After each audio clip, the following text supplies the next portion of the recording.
there's a guy here who's bumbling around with these dudes down in the midfield who you wouldn't necessarily expect to be bumbling around in there. And Rod, would you perhaps say that it is CHECOVER? Or Many people are Checo saying Perez? it. Not me, but many Not people are you. saying it's CHECOVER. Yeah. Is it time to check out? I mean, someone there was some account that was like, you know, who are the biggest winners from the Mexican Grand Prix and who are the biggest losers from the Mexican Grand Prix? And I was like, Sergio Perez, the innovative man that he is, invented fresh and interesting new ways to lose at the Mexican Grand Prix. Qualified like an absolute dog, jumped his pit box, got a penalty and then argued with his team about it. Just screwed that race in every way that he could. And Liam Lawson, talking about Liam Lawson, everyone was so mad at Liam Lawson. Why is he fighting against Checo so hard? I think Checo dive bombed him. I think it was his fault. Same. I did not. I felt like I had too many beers whilst. Like, did I miss this completely? Here? I was watching the show and Checo did to Lawson what Verstappen does to other drivers, and then people lose their mind and want to change the driving regulations. But because it's Checo and Lawson, who cares? You know what I mean? Yeah. Anyway, this was the kicker, the ultimate indignity in front of his home fans, running last, pits to try and set the fastest lap at the same time that Leclerc does, and he's 1 second slower than Leclerc. It's so good. I mean, just it's like CHECOVER. Make him sound like a Polish tennis player. CHECOVER. It's unfathomable. It's like they asked him to dig his own grave. They handed him the shovel. They're like, come in for the shovel, Checo. Here you go. And buy the spade. Yeah, it's so bad. And it's such a shame too, because I love that Mexican Grand Prix. I love the course, like the layout. I love that it goes through the stadium. I love that little stadium complex. I love the vibes. I love the whole thing about that race. Don't take it off the calendar. No. Oh, God, no. But they will. Mexico deserves better. Yeah, but they won't get it because, like, Checo Perez will be dumped unceremoniously from this team. Can we get Guitar Hero back? What? Oh yeah, oh man, great call. I think it's his second call out this season after going probably 5 seasons without Esteban Guitar Hero Gutierrez getting I was listening mentioned. back to that other episode we did, and you were talking about Big Maxi Chilton. I was like, oh, I remember those names. Just hearing the words Big Maxi Chilton just makes me feel so good. Yeah, it's good, isn't it? Anyway, what are we talking about? Well, we're going to say that he'll get dumped, and then Mexico Grand Prix will probably go away at some point. Although they do like these Americas races, so perhaps it will stay. How long is their contract for? I feel like everyone signed a 25-year contract with Liberty Media, so they plug the sport and sell it off to the Saudi investment fund next year. But I feel like you were talking about Williams and how one particular Williams driver was jumping and getting all about it, and now we're talking about who might replace Checo. Are we going there? Yeah, I want to go there but I want to bring it in with the same guy that you just talked about with Liam Lawson, right? Because these are two guys. They're just regular guys. But Liam Lawson is being considered as, like, I don't know, the stuff that I'm seeing online is really like he's this feisty villain. And I don't think he is. I just think he's a guy, like, he's a little bit like Oscar Piastri in that he kind of says what he's thinking, but in a pretty reasonable manner. In his delivery is quite reasonable. And he's quite serious and professional, but maybe he doesn't race quite that way all the time. But he's really good. And so you would say, well, stick him in the Red Bull, right? That's what he's doing in the whatever the fuck they're called these days. I'm just going to call them AlphaTauri. I know that's not right, but the V-Carb, the RB Cash V-Carb, whatever. The baby team for babies. He's there for that reason, to get that Red Bull drive. Like, they're just making sure he knows how the cars work, that he's not a red flag immediately. That's got to be it, right? There's no one else. To be clear, Ricciardo's not there because they don't want him to do that. So yes, I mean, you know, are they going to replace Checo with Yuki and or Liam Lawson and or someone else? That's the question. It won't be Yuki. It just can't be. It seems like they're not keen on it. It's such a shame, but it won't be, and I just don't think that. That's to do with Yuki. I think that is to do with Red Bull more than anything else. I just don't think that they think that he's got it. Whereas they think that probably Liam Lawson does. Or Because they he's don't their know, pick. hence Yuki's not their why pick. he's- Yeah. No, that's true.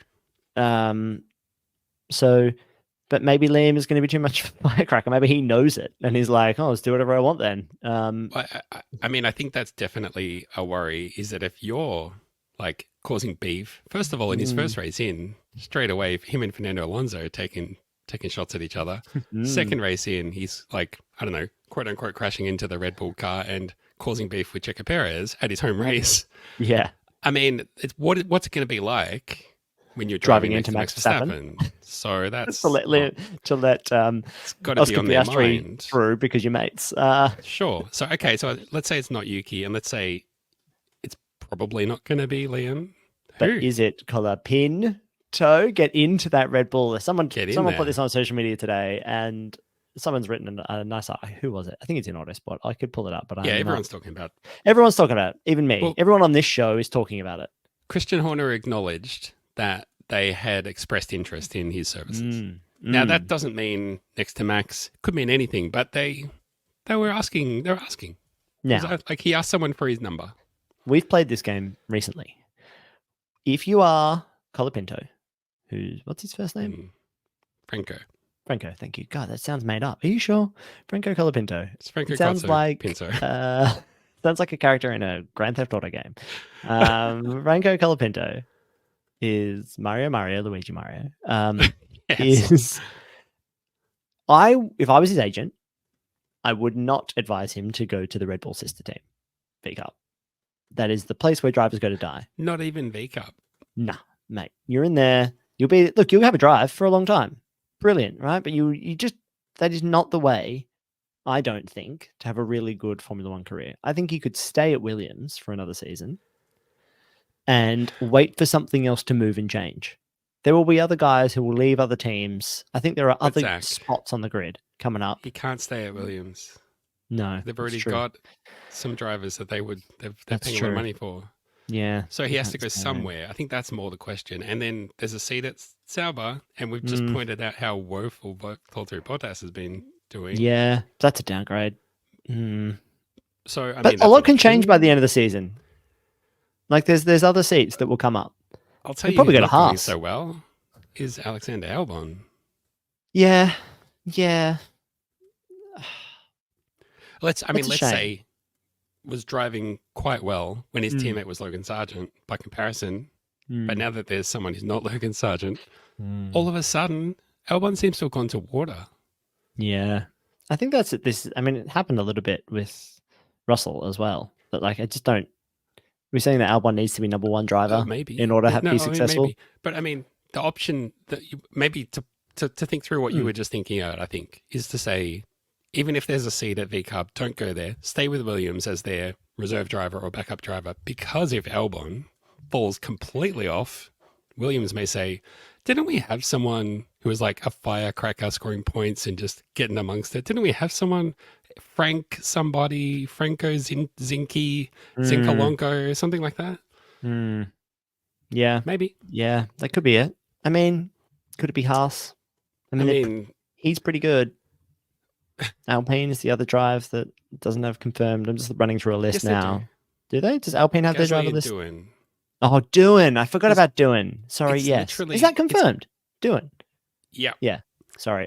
That's bad. So I apologize to all listeners that I totally missed that. It's okay. Let me just paint it for you.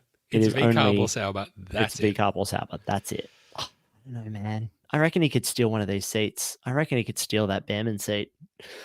Formula One's a crazy game. I mean, look, he could. Behrman's not in Formula One every weekend. Either is Antonelli. They're not there. Colapinto is here. And Formula One teams are stupid and crazy. And it could just be that he's driving himself into a way better drive because he seems good and experienced as well. He also doesn't seem impetuous and stupid. He seems just really good and pretty calm and assured of himself. I don't know. I don't understand why these teams promise these drives as well to these kids, like Mercedes and I know they like to get themselves sorted out, but there's lots of talent in the world. Why does it only have to be the like guys who are on your let me start again. I think that the Colapinto hire is proof that you should be doing more of that in Formula One than being like, cool, we got this guy who's 16, then we put him in F2, and then we put him in some FP1 race like things, and they're like, and now there's a pool of like 5 guys who are the next 5 guys who are coming into Formula One, and we're just waiting work to see if out. He's our backup reserve driver for next year. Yeah, and we're just going to work out which teams they go into. I mean, how many times have we heard Bam and Antonelli like doing like these are the same guys? Liam Lawson, it's just the same dudes that they're all going to make it in Formula One. And before that, it was the other set of dudes that was, Gasly and like we hear the names for years, and they all just seem to come in, and some of them are hits and some of them are misses. But there's loads of other talent in the world that can get in, and possibly, maybe, just maybe, if we spent less time getting fucking pay drivers in, taking up these stupid seats, and we actually brought in more good, talented young drivers, maybe even some women, fucking God forsake it to be true, that we get a more interesting sport. Instead of just like, oh, who's the next kid who was born to it, who's mates with Toto Wolff and like had every little possible, and since he was 12, he's obviously been the best driver. It's like, fuck that shit. Go and get some Argentine, stick him in the car. International conglomerates with very deep pockets are backing him, so therefore he must be the best. Yeah, exactly. I mean, I'm sure that's happening with Colapinto to an extent too. That's Formula One. But Oscar Piastri made it. Yeah. Through not always the most traditional routes. No, you can do it. Yeah, for sure. When Colapinto was announced, especially because I felt that Williams dropped Sargent for stupid reasons and in a dumb way. And they were like, oh, we're bringing this guy from the F2 midfield. I was like, this is nuts. I will absolutely admit that Colapinto has completely won me over. I think he's an amazing talent. It's approaching the sport in this amazing way, and just seems to have the right temperament. Yeah, acts like a Formula One driver. And I'm just always glad to see him and want to know more about him. Yes, so I don't know what that says, but I just feel like that is what is so winning about him right now for me. Fucking nailed it. That is exactly the vibe.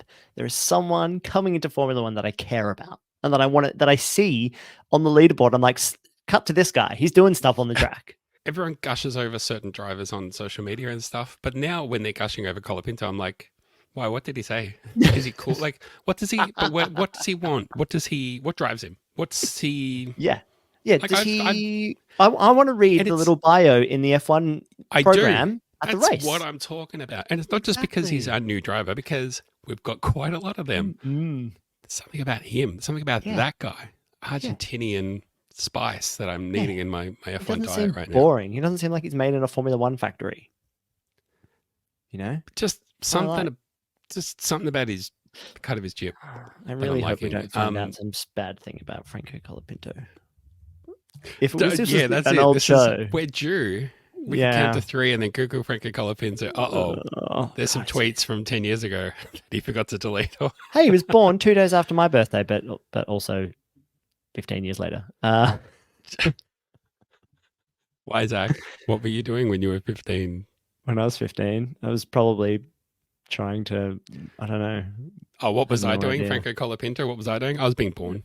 I was being born into a Formula One car because I'm so bloody good. Oh, man. Well, all right. That's the super license position sorted. We're Franco Colapinto. What are Franco Colapinto fans called? Fanzos? Fanco? Pintos. Pintosies. Pintos. The Pintosi is quite good. The Pintifosi. Oh, we did it. Colapintifosi. Everybody, that's trademark me. Pintifosi. I like it. Get him on the phone.